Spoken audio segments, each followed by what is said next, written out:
Thank you, Stephen.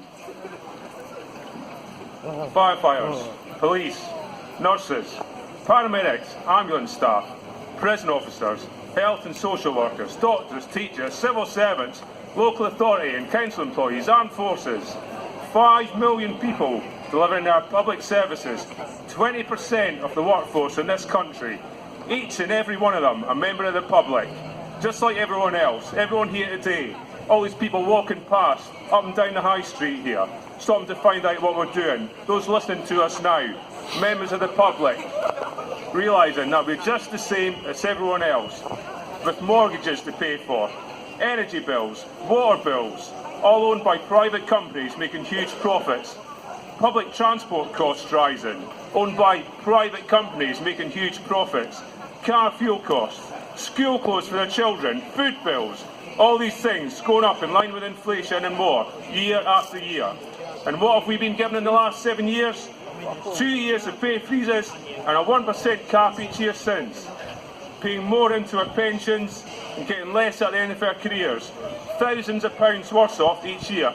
Thousands of pounds worse off each year. Real-term pay cuts of up to 10%. And why? Because this government bailed the banks out when the financial crisis happened. They gave them £130 billion in cash and provided guarantees of 10 times more. The government are still owed £46 billion now. That hasn't stopped the bonuses.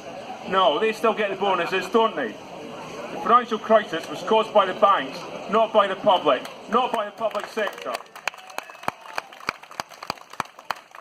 So who did the government decide will pay for it? The banks? No. Us. Yes. Public sector workers and the general public, the people at the bottom who have the least. We call it austerity. Increases in tax and reductions in benefits. And it's been extended again and again and again. So has it worked? No. No, it bloody hasn't worked. Well, we've all had enough. 1 million jobs gone from the public sector since 2010. A 10,000 reduction in the fire service in 7 years nationally. In East Anglia alone, 900 jobs gone. Morale at an all-time low. Fire control staff reduced to such low levels that they've no resilience in place. Control operators leaving the job due to stress. Others working extra shifts to cover shortages or they'll leave their fellow workers in a worse situation. Fire engines going to incidents with as little as 3 people on board, as there's no investment into the part-time section. We have less fire engines and less firefighters than we've ever had. Out of the 35 fire stations in Suffolk, there are sometimes only 20 which are available to respond to incidents. Disgraceful. And our employers want us to do more with less for less. We respond to flooding, even though it's not part of our statutory duty. Why not? Because the government would have to accept some financial responsibility to make it part of our job, and they'd have to put some money into it.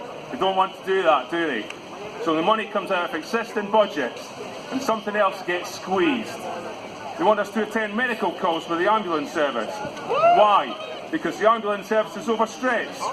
But that's going to need investment in training and equipment, and the cost of responding to those calls, and an assurance that there will still be a fire engine available to attend fire calls when we're at medical incidents. Terrorist incidents. Not actually part of a role yet, believe it or not, to go into an area where someone with a gun or another weapon is attacking people, but they want us to do that. Okay, we'll do that. That's our job, to help people, rescue people. Yeah? But they don't want us to go in and put fires out. They want us to attend to casualties. So what's the issue there? Well, if we get killed in that terrorist incident, our own personal life insurances won't pay out. The government won't underwrite it for us. And we've seen that our employers, the fire brigade, will go so far as to go to court to try and get out of paying us our insurance as well. So our families could be left with nothing. Is the government looking out for us? No. Are our employers looking out for us? No. The only ones looking out for us are our union, all our unions. It's our union who are trying to get safeguards in place, adequate insurance, proper training, enough funding, proper pay for the work we do. Because at the end of the day, we rescue people, not banks. Stop the Cap.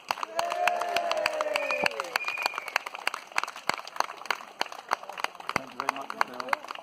Right. As Rupert